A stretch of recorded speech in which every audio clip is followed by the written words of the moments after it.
Bike செக்டரில் நமக்கு இன்னும் இங்கே பூஸ்டப் ஆகலை. ஓகே, ஸோ ஒன்றா இப்போ தான் company started correct buying electric bike. இன்னும் அதுக்கான ஜேர்னியே இன்னும் ஸ்டார்ட் ஆகலை, வெரி ஏர்லி ஸ்டேஜில் தான் இருக்கும்.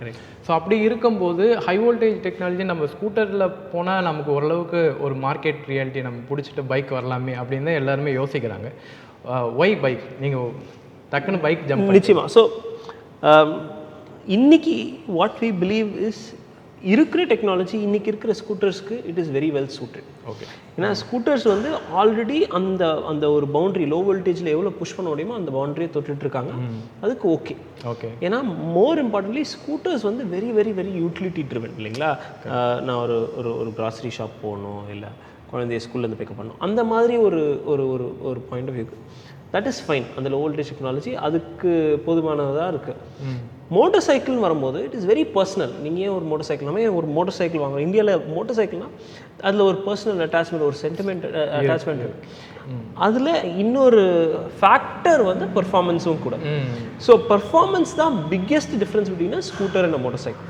கரெக்ட். ஸோ அதுக்கான கம்ஃபர்ட் அதுக்கான சொல்யூஷன் தான் ஹை வோல்டேஜ். இது வந்து ஸ்கூட்டரில் எடுத்துகிட்டு போனால் can we make scooters better? நிச்சயமாக. பட் இன்றைக்கி அதுக்கான ரெக்குவயர்மெண்ட் இல்லை. அது ஆட்டோமேட்டிக்காக ஸ்கூட்டர் ஆல்ரெடி அடாப்ட் ஆக ஆரம்பிச்சிச்சு. பட் மோட்டர் சைக்கிள் பார்த்தீங்கன்னா இந்தியாவில் ஸ்கூட்டர் வந்து 6 மில்லியன் ஸ்கூட்டர் விற்கிது ஒரு வருஷத்துக்கு. 13 மில்லியன் மோட்டர் சைக்கிள் விற்கிறாங்க. So motor cycle is a much larger market. அதான் நான் முன்னாடி சொன்ன மாதிரி மிச்சவங்க பண்ணுறாங்க, அதனால நாங்களும் பண்ணணும் அப்படின்ற ஒரு இது இல்லை. அப்படி பண்ணியிருந்தால் நாங்களும் வெஹிக்கிள் அசம்பிளராக காம்பனன்ட் நிறைய பேர் இருக்காங்க. இன்றைக்கி மோட்டர் சைக்கிளே வந்து ஆல்மோஸ்ட் ஆல் பிளேயர்ஸ் மோட்டர் ஒரு இடத்துல இருந்து ஆஃப் த ஷெல்ஃப் வாங்குறாங்க, பேட்டரி வாங்குறாங்க, அசம்பிள் பண்ணுறாங்க, விற்கிறாங்க. எங்களுக்கு வந்து அது வந்து there are lot of people to do it. We are engineers. நாங்கள் can we add some solid value, அதுதான் அதுக்காக தான் ஆரம்பித்தோம். அப்படி பார்த்தீங்கன்னா மோட்டர் சைக்கிளில் இன்றைக்கி மார்க்கெட் இல்லை, அந்த மார்க்கெட்டை க்ரியேட் பண்ணலாமே அப்படின்றது தான் ஒரு பாயிண்ட் ஆஃப் வியூ. தவிர விச் இஸ் த ஈஸி பாத் அப்படின்னு முதலே பார்த்துருந்தா நாங்கள் ஹை வோல்டேஜ் உள்ளே வந்திருக்க முடியாது. இன்றைக்கி வந்து we are very proud of what we built. ஓகேங்களா? ஏன்னா நீங்கள் நம்ம அடுத்து ஃபேக்ட்ரி உள்ளே போவோம். நீங்கள் டீம் பார்த்தீங்கன்னா very young team, largely from Tamil Nadu and South India. We have people from all around India also, but kids between the age of 22 to 25 who really worked on state of the art. இதில் வந்து நான் உள்ளே போகும்போது இன்னும் டீட்டெயிலாக சொல்கிறேன். 12 layer பிசிபிஸ்லாம் இருக்குது. 12 layer பிசிபிஸ்லாம் வந்து இங்கே எனக்கு ராப்டி ஆரம்பிக்கிறதுக்கு முன்னாடி இங்கே கேப்பபிலிட்டி இருக்கா, இங்கே வந்து ஈவன் சீனியர் ரிசர்ச் சயின்டிஸ்ட்லாம் பண்ணுறாங்களா இல்லையா அப்படின்ற ஒரு இது இருந்தது. இங்கே எங்கள் பசங்க வந்து they've done a phenomenal job. So அதுவே I think something that we need to be proud of. Super.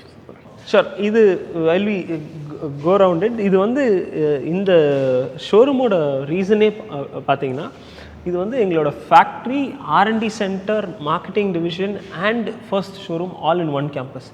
இங்கே வந்து ஒரு கஸ்டமர் உள்ளே வராங்கன்னா அவங்க டெஸ்ட் ரைடு மாத்திரம் இல்லை, வண்டி எப்படி பண்ணுறாங்க, R&D சென்டர் எப்படி ஃபங்க்ஷன் ஆகுதுன்ற அளவு வரைக்கும் பார்க்கலாம். So that was the intention. But more important எங்களுக்கு வந்து ஒரு கஸ்டமர் ஃபஸ்ட்டு வெஹிக்கிள்ஸ் விற்கும் போது கஸ்டமர்கிட்டேருந்து எதாவது ஃபீட்பேக் வந்ததுன்னா அதை இமீடியட்டாக எப்படி அப்சர்வ் பண்ணி அந்த கஸ்டமருக்கு எப்படி how can we make it better for the customer. So அதனால தான் எல்லாமே ஒரே சென்டரில் இருக்கணும்னு by God's grace we got a property that is inside the city where everybody can access. Correct. Obviously இது வந்து ஒரு ஷோரூம்கான விசிபிலிட்டி கிடையாது, பட் இருந்தாலும் விசிபிலிட்டி மட்டும் கொஞ்சம் கம்மியாக இருக்கு கிடையாது. பட் இருந்தாலும் ஒரு ஃபேக்ட்ரி, R&D சென்டர் எல்லாமே சிட்டிக்குள்ளே அப்படின்ற போது it is something that's something that we are very happy about. நீங்கள் கலர் ஆப்ஷன் நல்லாவே சூஸ் பண்ணியிருக்கீங்க. இதில் வந்து எனக்கு இந்த ரெட் மெரூன் கலர் கிட்ட வருது. இது செலக்டடாக ஒரு 3 கலர் தான் கொடுத்துருக்கீங்க. அண்ட் எனக்கு இன்னொரு கேள்வியாக இருக்குது. இப்போ ஒரு வண்டி மேனுஃபேக்சர் பண்ணும்போது சில வேரியண்ட்லாம் வச்சு விடுவாங்க, வித் டிஸ்க், வித்தவுட் டிஸ்க்கு, அதில் வந்து சஸ்பென்ஷனில் ஒரு ஸ்ப்ளிட் சீட்டு, வித்தவுட் ஸ்ப்ளிட், அந்த மாதிரி கொடுத்துருப்பாங்க. நீங்கள் ஒரே மாடல்லையே நீங்கள் விட்டுட்டீங்க. அதுக்கு பின்னாடி இருக்கிற இது நீங்கள் ஒரு 2 மாடல் போட்டிருந்தால் உங்களுக்கு மார்க்கெட்டிங் நல்லா தான் இல்லை. கரெக்ட். ஸோ இன்றைக்கி வந்து ஆக்சுவலி பார்த்திங்கன்னா electric 2 wheeler, specifically electric scooters and motor சைக்கிள்ஸில் பார்த்திங்கன்னா கன்ஃபியூஷன் எக்கச்சக்கமாக இருக்குது. ப்ரைஸிங்கில், சார்ஜிங்கில் ஒரு கிளாரிட்டியே இல்லை. ஒரு புது கேட்டகரி உள்ளே வருது அப்படின்னா கஸ்டமருக்கு வந்து எவ்வளோக்கு எவ்வளோ சிம்பிளாகவும் கிளாரிட்டி கொடுக்குறோமோ அவ்வளோக்கு எவ்வளோ they will adopt it better.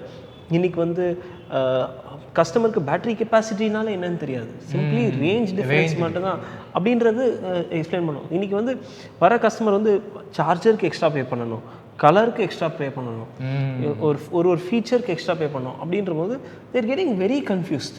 ஏன்னா நம்ம ஒரு பைக் வாங்க போகிறோம் அப்படின்னா, ஒரு 2 lakhsக்கு பைக் உள்ளே வாங்க போகிறோன்னா, அங்கே உள்ளே போனதுக்கப்புறம் 3 லட்ச ரூபா அப்படின்னு வருதுன்னா customer gets very very very டிசப்பாயின்ட்ன்றது வெரி கன்ஃபியூஸ்ட். அதுக்கப்புறம் வேறு எந்த எலக்ட்ரிக் 2-wheeler ஷோரூம்லேயும் போகிறதுக்கு யோசிப்பாங்க. ஸோ அதனால் இனிஷியலாக இப்போ வந்து 2 வேரியண்ட் வச்சுருக்கோம், ஒவ்வொரு வேரியண்ட்லேயும் 3 கலர் வச்சுருக்கோம். Okay, any variant any colour with all of the features single price, வேறு கன்ஃபியூஷனே கிடையாது. And no hidden cost. ஏன்னா T30 ஸ்போர்ட்ஸ்னு ஒன்று இருக்குது. ஆமாம், T30 இருக்குது, T30 ஸ்போர்ட் இருக்குது. கஸ்டமருக்கு என்ன ப்ரிஃபரன்ஸோ அதை சூஸ் பண்ணிக்கலாம். Performance wise, feature wise identical, only aesthetic difference. But more importantly நீங்கள் எந்த கலர் சூஸ் பண்ணிங்கனாலும் எல்லாத்துக்குமே ஸ்டாண்டர்டாக சிங்கிள் ப்ரைஸ். வாரண்ட்டி, எக்ஸ்டெண்டட் வாரண்ட்டியோ சார்ஜருக்கு எக்ஸ்ட்ராவோ அதெல்லாம் எதுவுமே கிடையாது. We are giving 8 years standard warranty, fastest charging when it comes to 2-wheelers. In fact சில காரில் எல்லாமே இதோட ஸ்லோவாக சார்ஜிங் இருக்குது. ஸோ அதை விட ஃபாஸ்டர் சார்ஜிங் கொடுக்குறோம் at a standard single price. So customer உள்ளே வந்தாங்கன்னா தே நோ எக்ஸாக்ட்லி நான் இது தான் வாங்க போகிறேன், இவ்வளோ பே பண்ணால் எனக்கு இந்த ஃபீச்சர் வரும் அப்படின்ற ஒரு கிளாரிட்டிக்காக தான் இனிஷியலாக we wanted to go with this. But எனக்கு தெரிஞ்சு I think we will always stick to this strategy moving forward also. Super.